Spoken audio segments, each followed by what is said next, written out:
Hey, Ezelle, how are you? Very well, thank you. Hi, Kevin. Lovely to meet you. Congratulations on this fantastic film. I really, really enjoyed it. Oh, thank you, thank you. Yeah, it did very well over here in the States, and we actually going to do a sequel to it, and I'll be directing that one as well later this year. Ooh, Yeah. exciting. So, for those that haven't seen it, give us a brief introduction as to what Left Behind, Rise of the Antichrist film is all about and what viewers can expect. Well, this is a sequel to the one that Nicolas Cage did back in 2014. And what happened was I had a movie that came out at that same time called God's Not Dead, which was a pretty big hit. And the Cloud 10 team that owns the book rights to the Left Behind books, they got a bunch of emails. They got inundated from people saying, why do you have Nicolas Cage in that role as the Rayford Steele? It should be Kevin Sorbo. So they came to me in 2015 and said, when we get the next one going, you're our guy. So it took all these years to finally do it. And we shot it a little over a year ago up in Canada, but I got to direct it as well. Left Behind is based off the very famous Left Behind books that sold over 80 million copies. They still, I just read recently, they still send 10,000 units a week, which is amazing, from books that came out 25, 30 years ago. And it deals with the book Revelation. It deals with the rapture, it deals with the second coming. And this movie really is like a sci-fi action thriller. So it's 6 months after the rapture has happened. And all the non-believers have been left now on Earth to try to figure out how many, hundreds of millions of people have just disappeared off the face of the earth. So you don't have to be a person of faith to see this. I think it's got some really interesting ideas about it all, because everybody's got, if you read the book of Revelation, when I read it as a kid, when I was 12 years old, it read like a scary sci-fi movie. It really did. So I tell people all the time, I said, you can form your own opinions on it, but the movie has a lot of things that are happening in today's world. They brought in a very modern sort of element to it. They did a rewrite on it.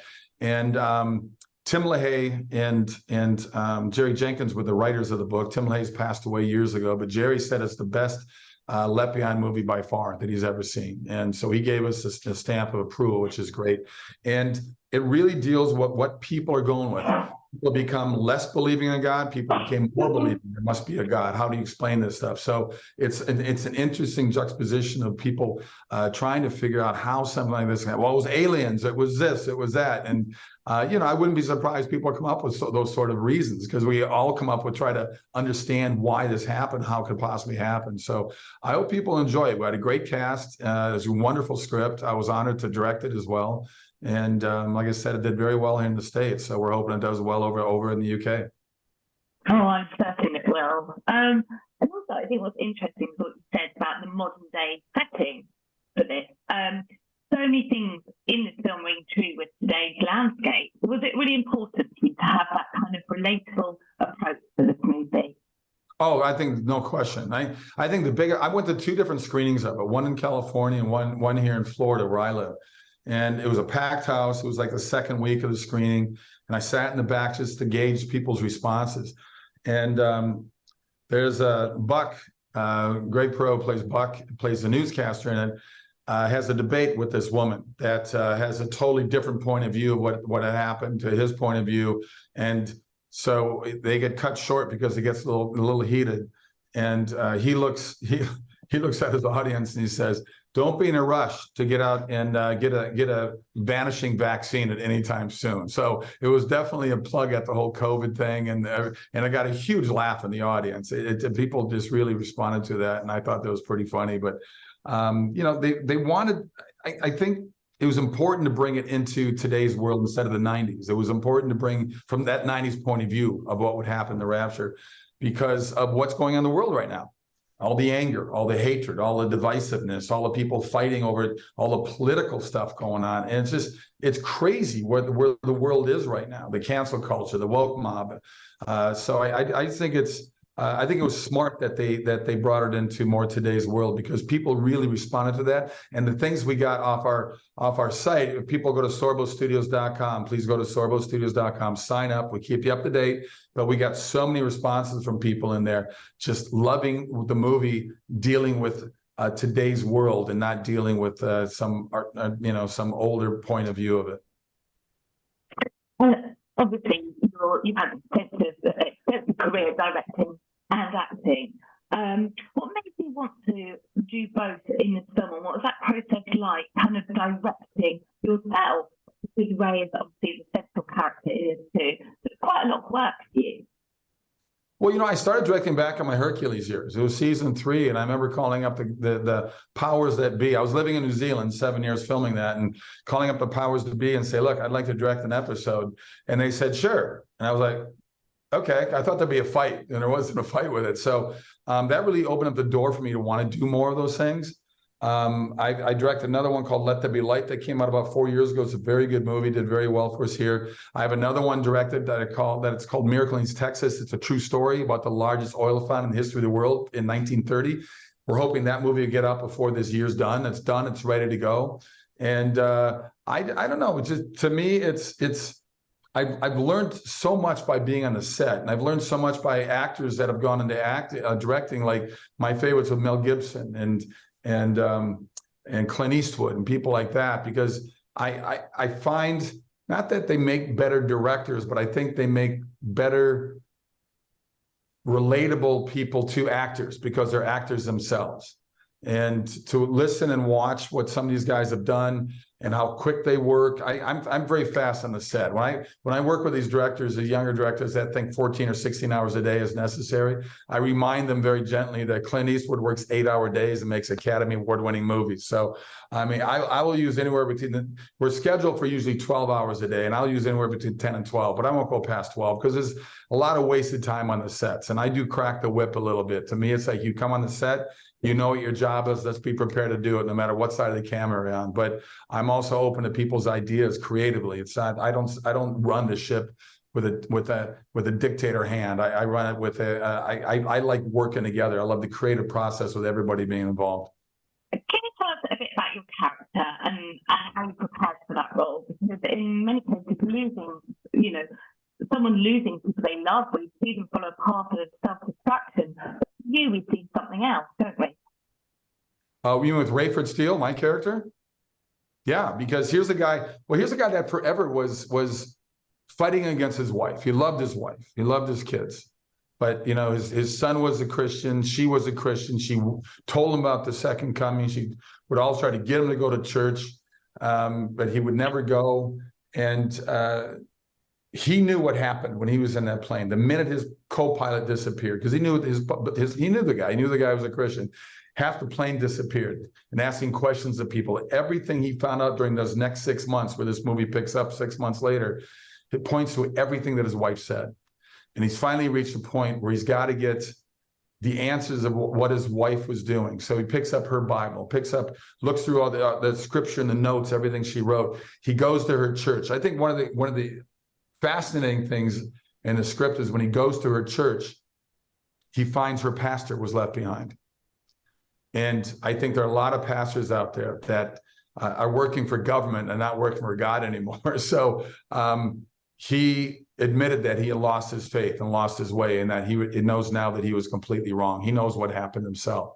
So it becomes both of their journeys, really, for the pastor to get back to his faith, and for Rayford, my character, to find his faith. And there's a couple of really touching scenes in there where he's talking with his daughter, and another one where he's talking to a woman that knew his wife very well, but he had only met her a few times before. I knew as a friend, as a wife, and she had been going to church, but she had never made that final step. So there's some very touching, moving dialogue in this script that I think will make people think. And that's the kind of movies I love doing, is movies that have a positive message instead of a negative one. There's so much negativity in movies out there right now, and violence and hate. And I'm certainly not a prude in any way. But to me, it's like, I want to get back to making movies that Hollywood used to make, that had redemption. It didn't have to be religious redemption, but it had hope. The good guy was the good guy. The bad guy was the bad guy. We celebrate evil now. We celebrate the bad guy as the cool people to hang out with that cause problems. And that's just weird to me. And everything I turn on with TV now, whether it's cable or it may be, I get 10 minutes into it and I go, wow, are you kidding me? This is what they're going to brainwash the public with. So if I'm brainwashing people too, then I hope I'm brainwashing them in a positive way, not a negative one.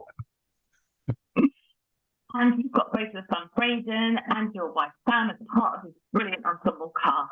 What was it like having them on set and working with them on this? I met my wife on the set of Hercules, actually, back in the mid-90s. So we've worked together a number of times through the years. We've done a number of movies together. The writers are the ones who said, you should cast your wife in this role. And how about your son in this role? Well, my son Braden now has done about 7 movies. So he's, I'm not surprised that he wanted to go into it. We're homeschoolers, and I shoot about 4 movies a year. I mean, a lot of people don't realize I've shot about 80 movies since the Hercules and Andromeda years. And, they're mostly little independent ones that don't get we don't have $100 million advertising budget. So most of them are pretty good. I've done there's a dozen movies I wish I didn't do, but we don't have to talk about those. But it's always a pleasure. My wife's, she's a smart brain to have on the set with me, because she sees a lot of things that I don't see, and will give me little whispers about what about if you did something like this, or what about that character doing something like that. She's very smart. She's more analytical than I am. I think I'm creative, but she's more brainy, and she brings a good extra voice on the set. And my son Braden has really applied himself. He's taken 3 years of acting classes. He and I did a movie last year together. I don't know when it's coming out, but we had a blast. It's a zombie comedy movie, like Zombieland, and I felt like we did a good job with it, but we'll see. I haven't seen anything from it since. But he's going to be in another movie I'm doing. We're doing a spoof on Spartacus later this year as well. So that's going to be fun. And then I got another movie I'm going to be directing that we'll see. There's a role in there for him, but we'll see if he's right for it. Because I told the writers, I said on this movie Left Behind, I said, I'm going to make him read for the role, though. When he read for the role, they loved what they saw in the dailies, and the writers actually wrote in a couple extra scenes for him, and they told me he's getting a bigger part in the sequel. So I said, good for him. He's earning on his own. He's getting in there because of me, let's face it, but he's been coming through and doing a good job. Oh, I think you did a brilliant job. So thank you. What is it about faith-based movies, such as previous films, Let There Be Light and God's Not Dead, that you're drawn to? Why do you want to tap into this kind of genre? What do you want people to get from it? Because it feels a little bit opposite of everything Hollywood. Yeah. Because I think we're missing it. I think there's, like I said, there's so much anger and hate out there. My first really faith-based movie. I think every movie is faith-based, if you think about it. If you're an atheist, that's a very strong faith to believe in nothing. I mean, that is a faith. And my first really family faith movie-friendly one was What If? And What If is from the same writers that did God's Not Dead. It came out 2 years earlier. And once again, here's a movie that should have been bigger than God's Not Dead. In my book, it's a better movie. And but how do you get them out there? I don't have $100 million advertising budget like the Avatar movies do and Avenger movies do, and those are $300 million budgets. We're shooting on $2-3 million a movie, and we have a hard enough time raising money for those things. But What If was directed by Dallas Jenkins, and he's doing a thing called The Chosen right now, which has just become massive around the world. But I love doing movies, like I said, that have a positive message, that have a message that I call them actors movies, where people can watch the movie and go, wow, I'm that person, or I know somebody like that person. We can watch Avengers movies, but those are 60%, visual effects. And I'll never be Hercules in real life. You'll never be Wonder Woman in real life. And we can have that fantasy about it, but I want to do movies that are more reality based than just fantasy based. And what do you think are the key themes that kind of spill out of this film, and what do you hope these will take away after watching this? I hope people will. I hope they go read their Bible. I hope they read their book of Revelation, whether they've ever opened a book before in their life, the Bible. I think they'd find the book of Revelation pretty fascinating, and I hope it makes people think a little bit. I mean, if it makes people become a Christian, great. If it doesn't, that's fine too. But I hope it makes them think a little bit and look at the possibilities out there. Because I'm one of those guys. I've always been a Christian. I look at the stars and go, okay, you can't get something from nothing. I didn't start this. You didn't start this. Something started all this, guys. And to think that space goes forever is just mind-boggling. I can't wrap my head around it. But I hope people will wake up and at least have a conversation about it before they just kind of poo-poo it off and say, it's a joke. You can say it's a joke, but take a look at the book of Revelation and then come up with your own point of view of what book is talking about, because it's crazy. That book is like, wow, this guy was on acid when he dreamt this thing up, because it's unbelievable. There's obviously filmed in Calgary. Were there any kind of stand-up moments? Were there any challenges to making this when you were there? I mean, it's a gorgeous location, but any sort of stand-up moments for you? In the movie, okay. There was a scene I did with my wife, actually. And usually when somebody asks me what was my favorite scene in a movie, it's usually not the one I'm in. But in this case, it was a wonderful scene when she's still searching, and I've already accepted Jesus in my life.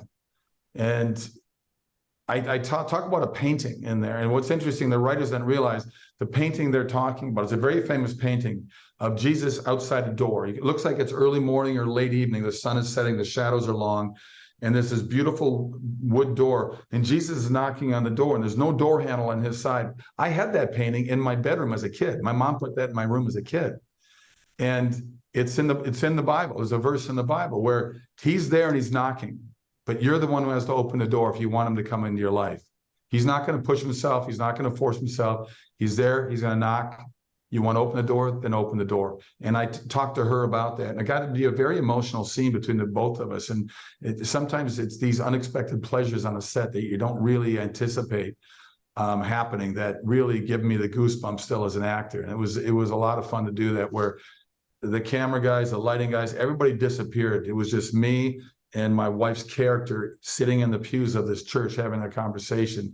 And to me, that's what makes it all worthwhile. It's a lot of fun. To me, I was a jock growing up playing American football and basketball and baseball and things. And I got that buzz again, playing in front of a big crowd of people playing sports. So it was pretty cool. Thank you very much for speaking to me today, Kevin. It's a real pleasure, and good luck with it all over here. I know it will do really well. Thank you ever so much. Thank you. Thank you so much. Appreciate it.